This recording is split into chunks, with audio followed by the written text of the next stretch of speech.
I have to share with you all this beautiful gardenia. This is called Jubilation Gardenia, and it smells amazing.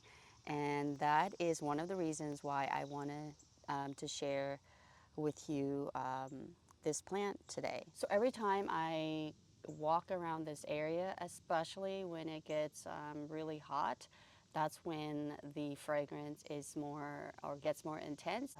It's a very awesome plant, and it's very low maintenance for me. It's I would say it's considered evergreen, but it's probably marginal evergreen here in my zone 7B.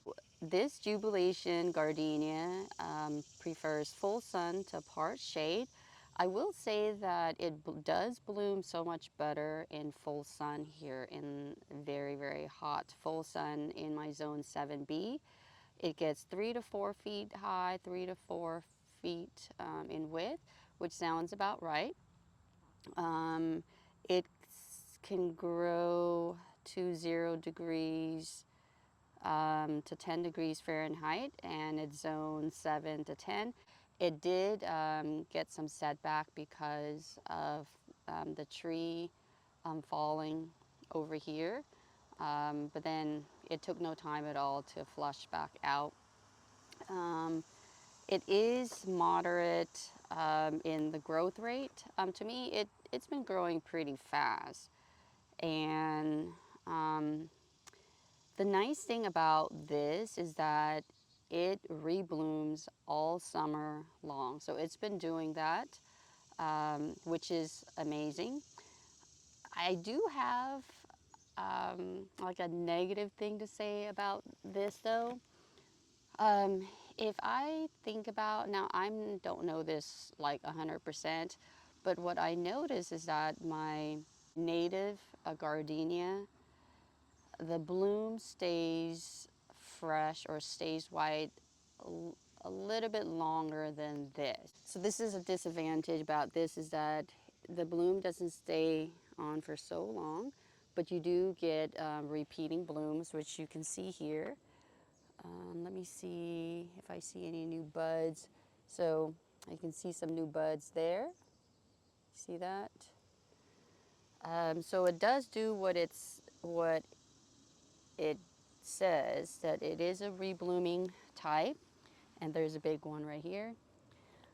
But as far as I know, the blooms don't last as long as the native gardenia. And I know that when they change plants or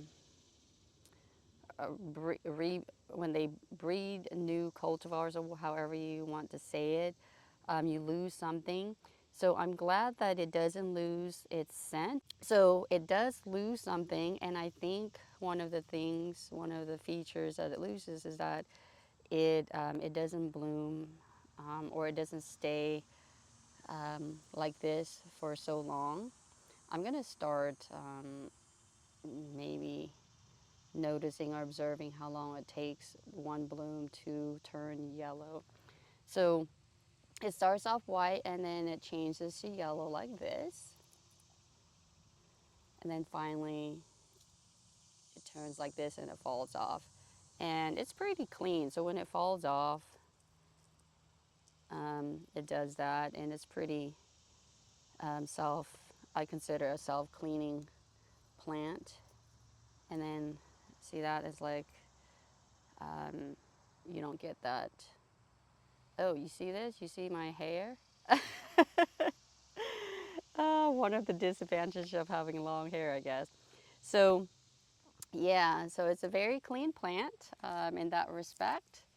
And again, you should definitely grow this plant for the fragrance. Also, look at the leaves. It's they're very glossy. Um, they are hardy in my zone 7B here, and it stays evergreen. So even though during the winter I'm not going to be getting flowers, I'm still going to be getting the green leaves, and it's pretty low maintenance. I really didn't have to do a lot of pruning to this like I thought I would. And it is a re-blooming gardenia, whereas the old-fashioned ones, they just bloom, you know, for the whole, for that season, for that time period, and then you don't get any blooms until the following season.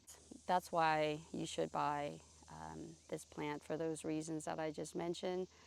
And then also, if you are going to go out and buy one, I would just buy a small plant, like the smallest plant you can.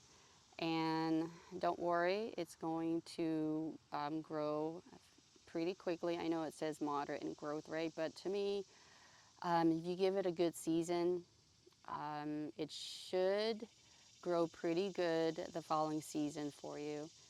And so that way you don't have to waste your money. I think when I purchased this, I want to say it was the smallest size, so I could get maybe a quart and or two. I should know what a quart looks like, but I don't. But it's the smallest size. I paid between $9 or $12 at the time.